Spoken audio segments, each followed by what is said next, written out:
Hi! Here at Y Camp, we realized a lot of you might have an extra long spring break this year. So we thought we'd put together some videos of some things you can do to get you outside, maybe some crafts, and some extra learning opportunities. Stay tuned for these videos to post every day. We're going to be doing some really exciting things. We've got a lot of exciting partners, like the Erickson Library, for instance, who's going to be putting some additional resources underneath each one of these videos. So stay tuned.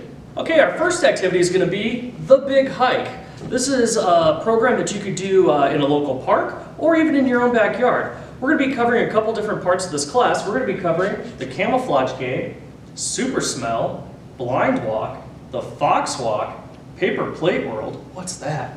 Silent Sit, we're going to be making some track casts, and we're also going to be making a nature journal. So let's go outside and learn some fun things about nature.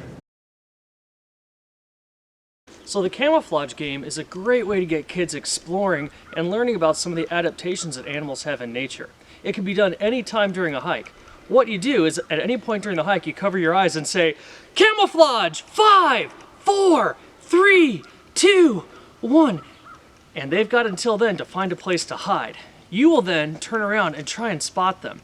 Of course, if we're wearing a blaze orange vest or a hot pink tutu, we might be a little easy to spot.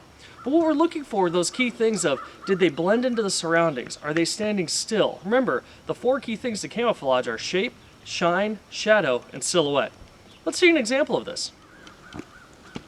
Camouflage! 5, 4, 3, 2,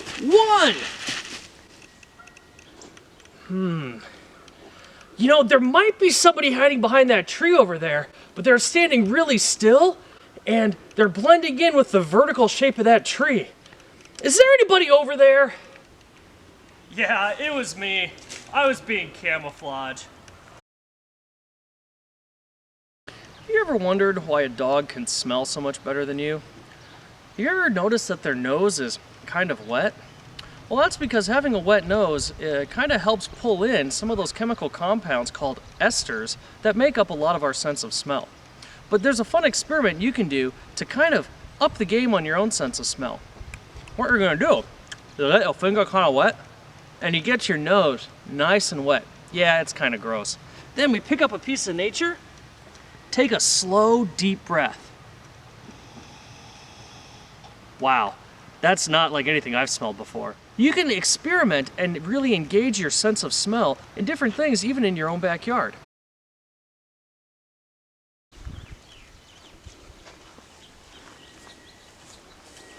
So the blind walk is a chance to take our sense of sight and kind of get that out of the way for a little bit and get us to engage our other senses in nature. So you're going to need a blindfold and some string. Take the string, lace a route maybe in your backyard or in a park to get people to touch, smell, and listen to different things about nature. And then later they can journal or write about these experiences. Let's take a look.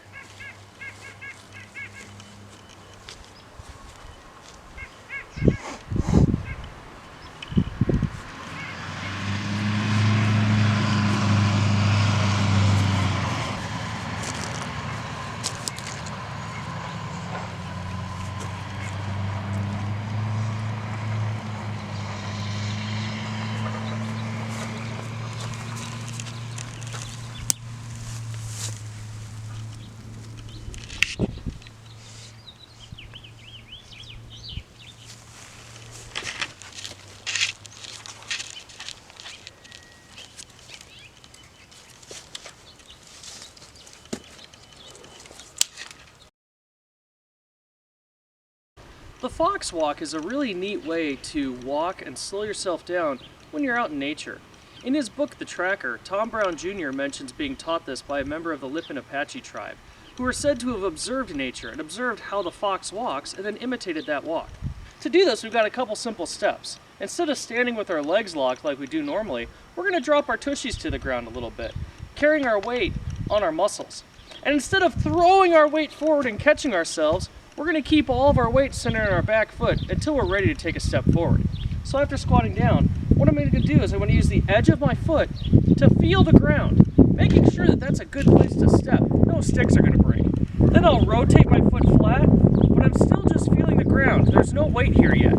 Only after I've decided this is a good place to put my foot am I going to shift my weight forward. And it looks a little something like this.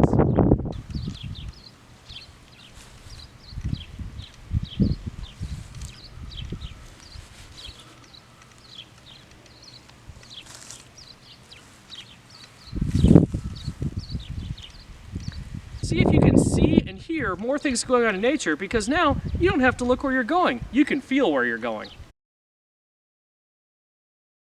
In just a minute, we're going to go outside and do the experiment of paper plate world. In order to do this, you're going to need a paper or perhaps even a styrofoam plate. What you're going to do is you're going to cut out a circle just like this. So this way we've got an area to where we can see through the plate and see the world through the lens of that plate. Join me as we go outside. So what we're going to do is we're going to use this as a way to examine a very small and specific part of the natural world. This could be, again, out in a park or maybe even in your own backyard. So first things first, give it a toss. Let's see what we got. Whoa, look at this. We've got some grass, but underneath the grass, we've got some early emergers. Look at these tiny plants. You can find out what kind of plants these are by using some of the online resources we're going to be posting later. We've got a leaf. Oh, let's look at this leaf. Do you know what kind of leaf this came from? Do you know what kind of tree it came from? Is this a simple or a compound leaf? These are all things you could investigate and write down in your nature journal. Let's throw this again and see where it goes. Hey, there we go. Wow, look what we've got here.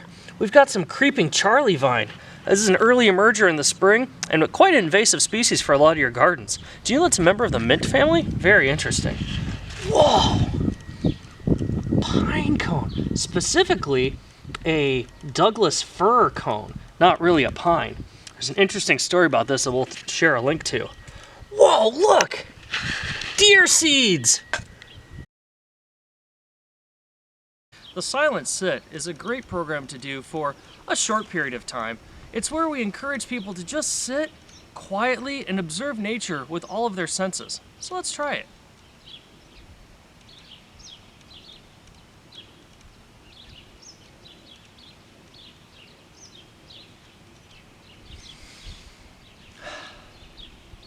You could encourage some journaling over some of the things that people smelled, heard, and saw during their silent sit.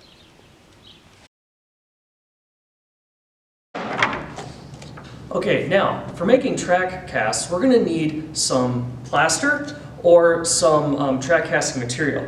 Here at Cam, I've got my own formula that I've been working on for years. It's got plaster of Paris, plumber's putty, and a couple other secret ingredients in it.